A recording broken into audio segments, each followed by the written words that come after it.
गुरु भक्त परिवार, मुंबई, महाराष्ट्र।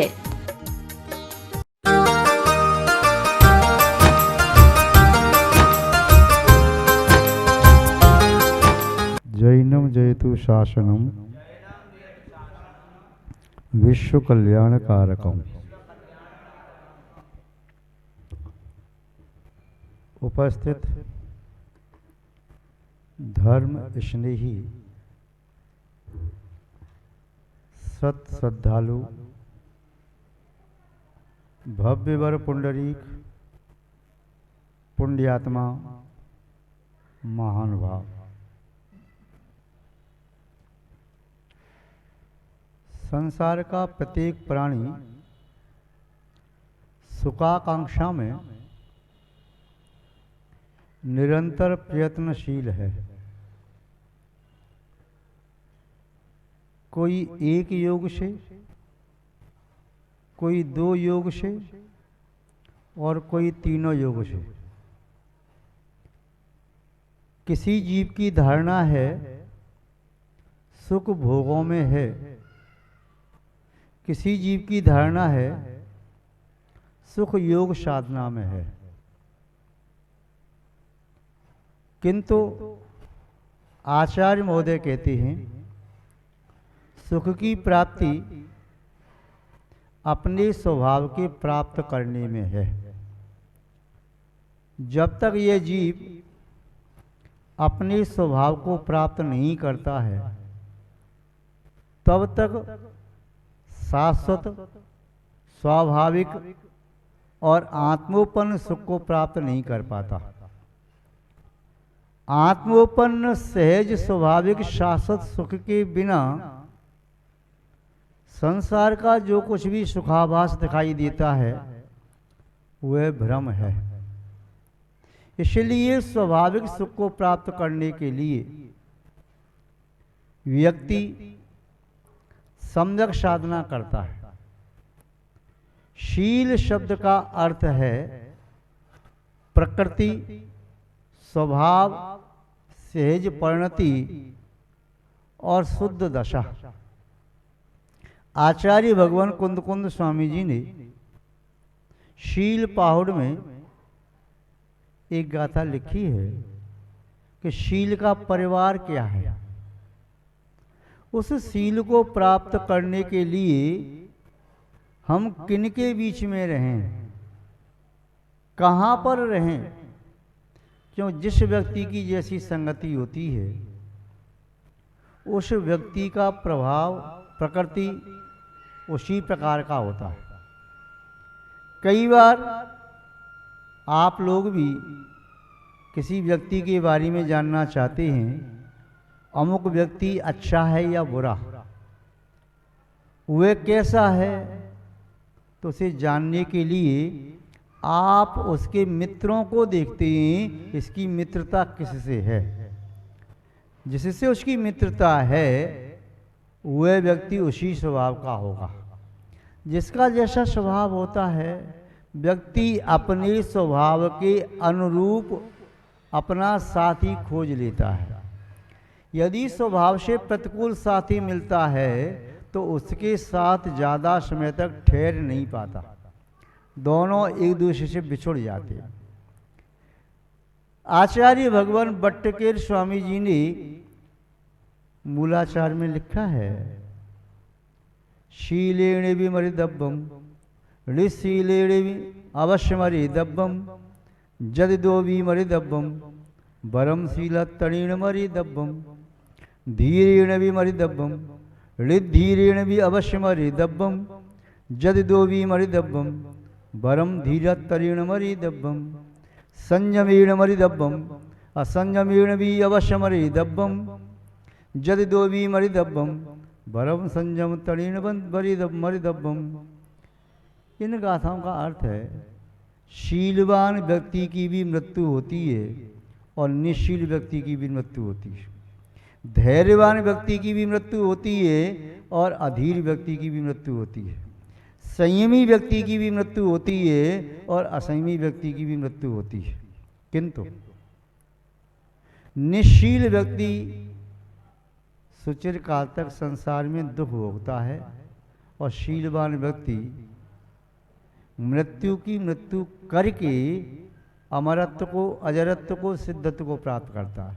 किंतु जो अराजकीय व्यक्ति है, अराजकता फैलाने वाला है, उसके माध्यम से राजा तक पहुंचा नहीं जा सकता, और पहुंच भी गया तो राजा से यथेक्ष फल की प्राप्ति नहीं हो सकती। हो सकता है किसी गलत व्यक्ति के साथ गया तो गलत व्यक्ति को जो दंड मिलेगा, साथ में जाने वाले को भी वैसा दंड संभावित है। शील पाउड की 19वीं गाथा में आचार्य महोदय क्या कहते हैं शील के परिवार के संबंध में? जीवदयादम सच्चम अचौर्यम ब्रह्मचेर संतोषे सम्मदंशनाणम तवोविय शीलस परिवारो। यह शील के परिवार के सदस्य हैं।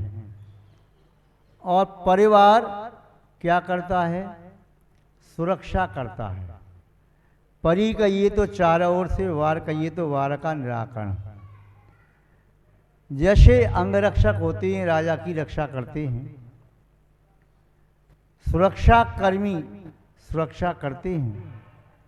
अंगरक्षक अंग यानी देह की रक्षा करते हैं, और अंगी रक्षक आत्मरक्षक आत्मा की सुरक्षा करते हैं। परिवार यदि प्रतिकूल है तो भव बंधन, भव भ्रमण का कारण है। आप पढ़ते हैं, तन कारागृह वनिता बेड़ी परिजन जन रखवारे। शरीर कारागार है, जेल है। स्त्री वह हथकड़ी और बेड़ी की तरह से है। परिवारीजन ये पहरेदार की तरह से हैं, जो बाहर नहीं निकलने देते और मुझे दुख भोगने के लिए बार बार मजबूर करते हैं।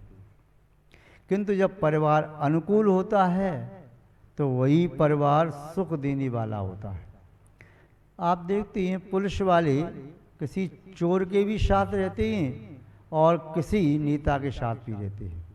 चोर के साथ उसे बांध करके ले जाते हैं, पीटते हुए ले जाते हैं। चोर आगे आगे चलता है, पीछे से पीटते जाते हैं। और जब किसी राजा नेता के साथ चलते हैं तो भी आगे सुरक्षा में रहते हैं, उन्हें किसी प्रकार का कष्ट न होने पाए। ऐसे ही ये चीज़ हमारी आत्मा के अनुकूल हैं, तब निस्संदेह हमारी आत्मा के वैभव को देने में निमित्त हैं। और आत्मा के प्रतिकूल हैं, इनका विपरीत स्वभाव हो गया तो ये आत्मा के वैभव को नष्ट करने में समर्थ होते हैं। तो ये शील के परिवार की बातें कहीं, उसे देख लेते हैं। जीव दया दम सच्चम। जीव दया शब्द से आप अच्छी तरह से परिचित हैं।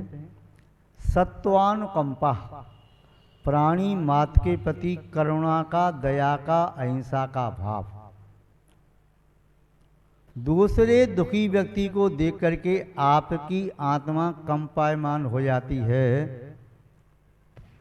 समझो आप धर्मात्मा हो, और जिसकी आत्मा किसी दुखी व्यक्ति को देख करके कंपायमान नहीं होती, क्रूर परिणाम होते हैं और उसे सताने में आनंद आता है, तो हिंसानंदी रौद्र ध्यानी वह क्रूर परिणामी, वह दुखों का संचय करने वाला है।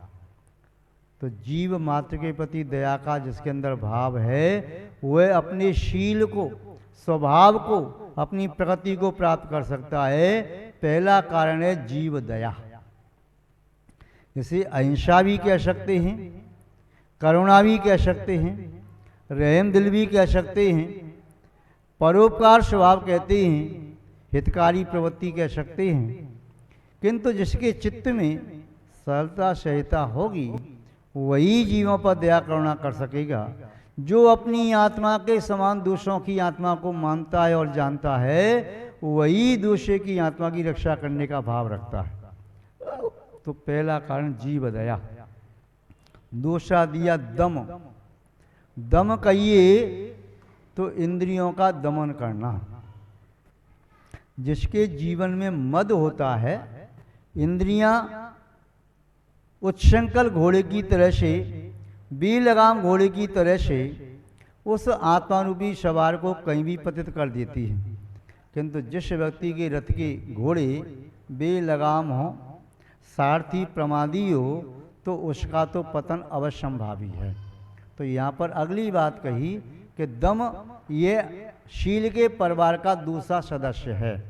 जिसके पास इंद्रिय दमन करने की शक्ति है, संयम पालने की शक्ति है, ऐसा व्यक्ति शील के दूसरे परिवार को प्राप्त करता है।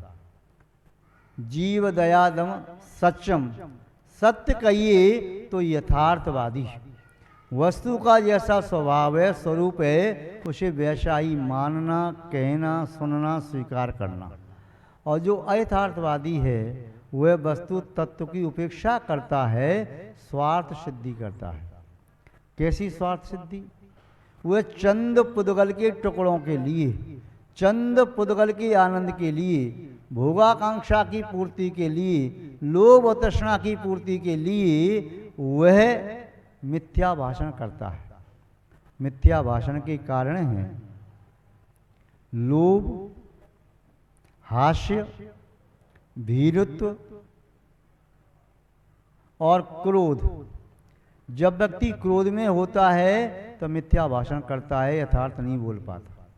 जब व्यक्ति भयभीत होता है तब भी झूठ बोल सकता है। जब व्यक्ति लोभ से युक्त होता है तब भी झूठ बोल सकता है। और जब व्यक्ति हास्य, हंसी मजाक करता है तब भी मिथ्या अपलाप करता है। तो जो इनको त्याग करके यथार्थ बात को कहता है, अनुवीची भाषण करता है, तो वह सत्यवादी व्यक्ति शील के तृतीय सदस्य को प्राप्त करता है। आगे कहा अचौर्यम ब्रह्मचर्य संतोष है। अचौर्यम कहिए तो पर वस्तु को मालिक की अनुमति के बिना अपना बनाने का या ग्रहण करने का भाव चोरी है। तो अचौर्य कहिए तो पर वस्तु ग्रहण करने का अभाव या पर वस्तु के अग्रहण का भाव वह अचौर्य है। चोरी करने वाला व्यक्ति अपने स्वभाव से पतित हो जाता है। हमें स्वभाव को प्राप्त करने के लिए किसी बाह्य वस्तु को चुराने की आवश्यकता नहीं। हमें आत्मा का सुख प्राप्त करने के लिए किसी बाह्य वस्तु की आवश्यकता नहीं। हमारी आत्मा का स्वभाव हमारे पास है और यह अचौर्यवत से प्राप्त होता है, चौर्यवत से नहीं। पर व्यक्ति को अपना बनाने का भाव वात्सल्य होता है और पर वस्तु अपना बनाने का भाव चोरी कहलाता है। इसलिए वात्सल्य करने वाला व्यक्ति वह धर्मात्मा होता है और चोरी करने वाला व्यक्ति विधर्मी। ब्रह्मचर्य, ब्रह्मचर्य का अर्थ होता है आत्मा में चर्या करना। जो आत्मा का स्वभाव है उस स्वभाव के अनुरूप ही प्रवृत्ति करना, स्वभाव के प्रतिकूल प्रवृत्ति नहीं करना। जो स्वभाव के प्रतिकूल प्रवृत्ति करता है वह आत्मा में लीन नहीं रह सकता। स्वभाव के प्रतिकूल प्रवृत्ति करना, वचन बोलना, चिंतन करना, ये आत्मा को आत्मा से दूर ले जाता है। इसलिए ब्रह्मचर्य का पालन वही कर सकता है इसका संसार अल्प रह गया हो। यह ब्रह्मचर्य भी शील का एक सदस्य है। संतोषे, संतोष का अर्थ होता है यथालब्ध संतोष। जो मुझे मेरे कर्म के उदय से प्राप्त हुआ है उसे प्राप्त करके मैं आगे की आकांक्षा नहीं रखता। पुरुषार्थ करता हूँ किंतु दोषे की वस्तु को ग्रहण करने का भाव नहीं। बिना परिश्रम के कुछ प्राप्त करने का भाव नहीं, वह संतोषी व्यक्ति है। और संतोष धन ऐसा धन है कि विश्व के अन्य प्रकार के सभी धनों से श्रेष्ठ है। जहाँ पर संतोष धन है वहाँ पर सुख और शांति, अमन, चैन सब कुछ है। जहाँ संतोष नहीं है तो निस्संदेह मान लीजिए वहाँ पर अशांति है, कलह है, वही मानसिकता है और वहाँ पर आर्तरोध ध्यान है, पाप प्रवृत्ति है, असंयम। आगे कहा सम्यक दर्शन नानम। सम्यक दर्शन, सम्यक दर्शन का आशय कहिए तो समीचीन मानना। जिस वस्तु का जैसा स्वभाव है उसे वैसे स्वीकार कर लो, यही सम्यक दर्शन है। सम्यक दृष्टि जीव वह वस्तु का विपरीत श्रद्धा नहीं करता।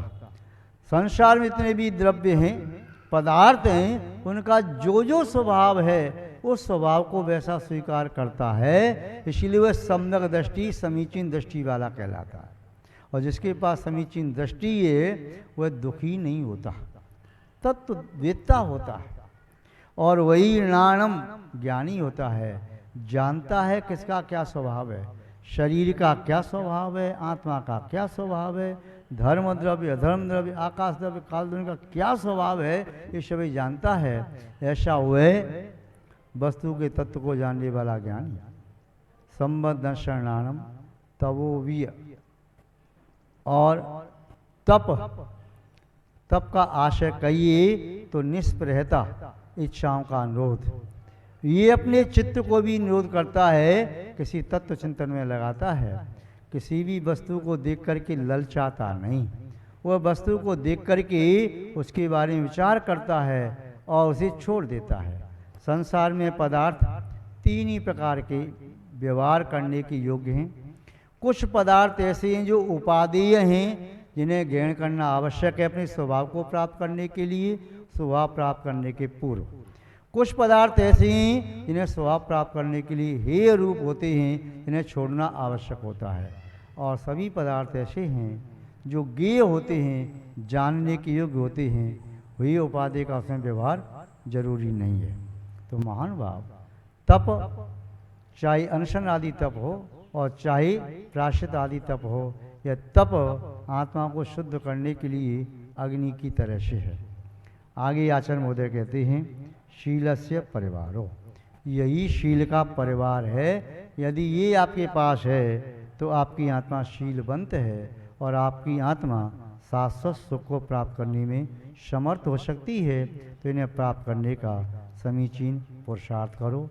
जो व्यक्ति मंजिल को प्राप्त करना चाहता है वह बीच में रुके बिना चलता रहता है। 100 चलते हैं तब पहुंचता एक है, और जो मंजिल तक पहुंचा वह विवेकशील है और वही इंसान वास्तव में नेक है। क्योंकि मार्ग में 99 भटक जाते हैं, चाहे सुख को देख करके, चाहे दुख को देख करके, चाहे पुण्य के फल में, चाहे पाप के फल में। इसलिए जो मंजिल तक पहुंचता है वही नेक है और उसी का सम्यक विवेक है।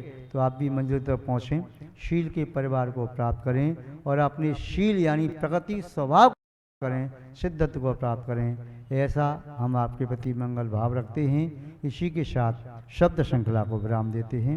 जय बोलिए श्री शांतिनाथ भगवान की, परम पूज्य आचार्य गुरुदेव श्री विद्यानंद जीवन महाराज की, अहिंसामय विश्व धर्म की।